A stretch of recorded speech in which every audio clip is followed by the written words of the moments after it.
Hello YouTube, it's James here again for another video. Welcome back to my channel, Flashback TNT. Today I think I'm going to start at the beginning of my N64 journey, which is when I got my N64 console and the first couple of games I played on it. Yeah, it holds a lot of nostalgia, so I'll start where I mean to go on, because this channel is going to contain a lot of N64 stories, so let's start from the beginning.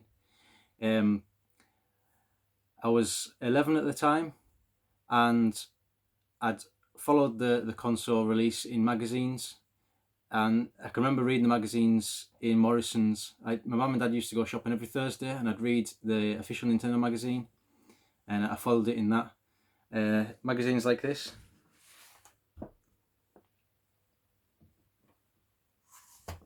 They used to come with little mini guides. This was the first magazine I got. I didn't get the official launch one of the N64. I started from issue 55 because I've still got my original mini booklets, and that's the first one I've got. I haven't got the Super Mario one that was released. So yeah, the N64 console was released in March 97, 1st of March. I didn't get one then, but I would drool over it uptown, look at the games. Remember standing at the demo kiosks, absolutely blown my mind when I seen Super Mario 64.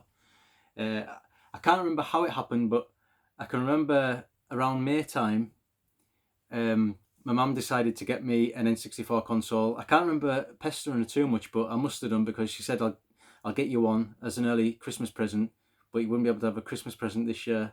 And obviously, bear in mind the time scale here, it's like May time, so it's a long time till Christmas. I was well up for it. I was like, yeah, please.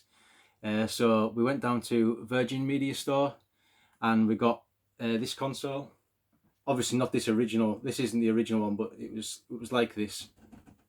$249.99, which is a mind-blowing amount of money for a kid. And with it, I got for $59.99 this absolute gem, masterpiece. This game just completely blew my mind. I can remember getting home, hooking up the N64 to my 14-inch Ferguson portable TV in my bedroom, tuning it in, and then switched it on, and you hear, "To me, Mario," and then the music starts, and I just couldn't believe it. I even spent a little amount of time playing, just pulling his face on the start menu, and then once the game started, wow. I can remember the first time I ever played it, I had to stop probably like an hour in, because it was making me ill, and like feeling sick with the motion sickness. I just wasn't used to 3D games. We'd only playing the Amiga and a bit of NES and a Master System. Yeah, so tell you what, my money's worth out of this game. I've played it countless amount of times now on different systems, different emulation. It just doesn't get old for me. This is pure nostalgia. It's one of my favourite games of all time. Definitely one of my favourite N64 games of all time. The funny thing was, May time, I can remember the N64 console wanted to remain competitive with the PlayStation, because the PlayStation was actually selling for $149.99 at the time. So there was a price reduction on the N64 itself, and it went down from $249.99 to $149.99, and it must have happened probably like 5 days after my mum bought me the console. And I can remember went into Virgin, and she complained about it, and amazingly they actually give my mum a £100 refund, which I thought was really fair. Looking back on it now, obviously as an adult, so I couldn't believe it, but she took me over to the N64 aisle, and I was allowed to choose another game, and there was 7 games released on the N64 back then, and the one I chose to buy, it was $69.99, was Turok Dinosaur Hunter. Again, it wasn't for everyone. The controls are a bit unorthodox, even for an N64 controller, but again, I'll probably say this every single N64 game I've played, I got my money's worth. I hammered this. It was obviously, it's an 15, sorry, but I was only 11 at the time. But it didn't seem to bother my mum, and it didn't bother me. It didn't do me any harm. Yeah, this for me was really hard. In another issue of the official Nintendo magazine, I got one of those one of those, but it was the Turok one. Oh, I should have got it out really. One sec, I'll get it for you. So I'm back. I've just got my box. This box had sat under my bed at my mum and dad's house in my bedroom since obviously the late 90s, early 2000s, and it was every single mini mag I'd saved out my official Nintendo magazine collection. I must have threw the magazines themselves away, but I kept this, and honestly, it's probably the only original N64 stuff I have, and it's so nostalgic to me. I'll find the Turok book and tell you about the Turok book. Here it is. This is the exact book that me and my dad used to complete the game.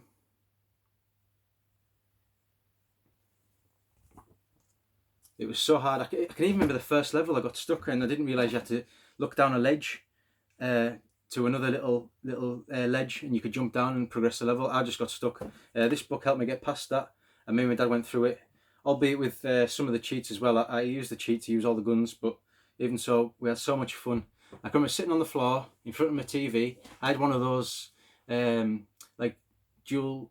It's like a single CRT stand. On the top the CRT would sit, and then it curved down like a C, and on the bottom C I'd sit the N64.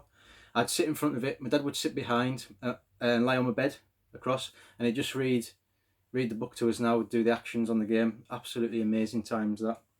Yeah, so you can see my N64 story got off to an absolute flyer.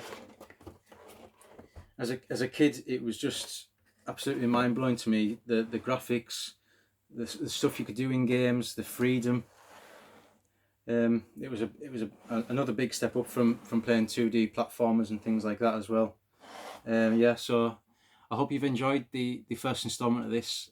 I've got plenty more stories to tell. That's basically the first two games of around 20 odd I had as a kid. I'll have to get the full lot out of my collection and show them off sometime. I also had a few that I rented early on from Blockbuster, so I'll tell some stories about those. Yeah, so thanks for watching, everyone. And I'd just like to say quickly, thanks for all the support in my early videos. I didn't expect it to be as big. Thanks for the early shout out as well. Big Al, Planet Retro, and Sinistera. I believe you put my name out there, as has Danester.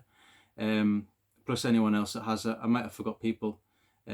So yeah, thanks for the support, and I hope to talk to you some more in the chat about the comments chat about the nostalgia of the games. I'd love to hear your stories on nostalgia. It doesn't have to be N64.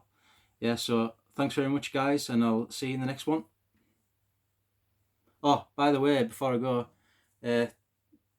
Retro J UK, that's my Instagram if anyone fancies giving me a follow. I'm close to 1,000 now, so I could do with a little boost. I've been stuck on that for a while now.